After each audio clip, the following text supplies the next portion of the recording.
আচ্ছা, যদি আপনাদের জিজ্ঞেস করি যে বিশ্বের প্রথম দুর্গাপুজো কোনটা, কি বলবেন? কলকাতার সাবর্ণ রায়চৌধুরীদের দুর্গাপুজো?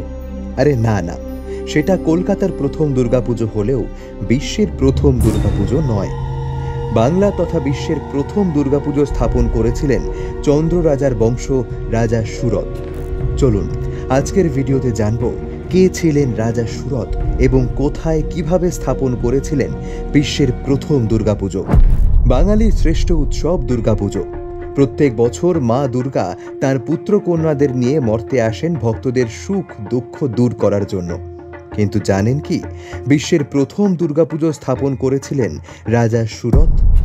বাংলার বিভিন্ন লোককাহিনীতে রাজা সুরতের নাম পাওয়া যায়। শ্রী শ্রী চণ্ডী গ্রন্থ থেকে জানা যায় রাজা সুরত ছিলেন অত্যন্ত ভালো একজন রাজা। তিনি তার প্রজাদের সেবা করতেন, এমনকি প্রজাদের নিজের পুত্র স্নেহে দেখতেন। একদিন সুরত রাজার গড় আক্রমণ করলেন কাশ্মীরের রাজগণ। বীর সুরত রাজা নিজের সর্বস্ব দিয়ে যুদ্ধ করেও পরাজিত হলেন এবং এক প্রকার পালিয়ে যেতে বাধ্য হলেন। দীর্ঘ সময় অরণ্যে কাটিয়ে অবশেষে উপস্থিত হলেন মেধস মুনির আশ্রমে। মেধস মুনির আশ্রমে এসে রাজা জানতে পারেন দেবীর চণ্ডী রূপ সম্বন্ধে এবং এটাও জানতে পারলেন যে দেবীর আরাধনা করলেই অভীষ্ট লাভ হতে পারে। সুরত রাজা মেধস মুনির আদেশে সমাধি বৈশ্য মাটি দিয়ে শুরু করলেন দেবীর প্রতিমা নির্মাণ। ক্রমে দেবীর রূপ ফুটে উঠল। রাজা সুরত শাস্ত্রমতে নিষ্ঠা ভরে পুজো করলেন দেবীর। বলা হয় ঘন অরণ্যের মাঝে সেটাই ছিল বাংলা তথা বিশ্বের সর্বপ্রথম দুর্গাপুজো।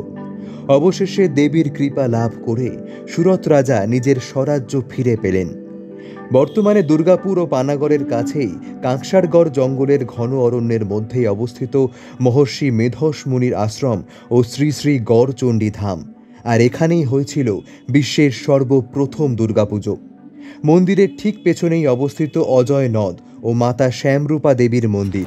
বলা হয় একসময় দেবী চৌধুরানী এই মন্দিরে আসতেন পুজো দিতে। তবে রক্ষণাবেক্ষণের অভাবে বাংলার অন্যতম প্রাচীন সংস্কৃতির নিদর্শন আজ প্রায় ধ্বংসের দোরগোড়ায়।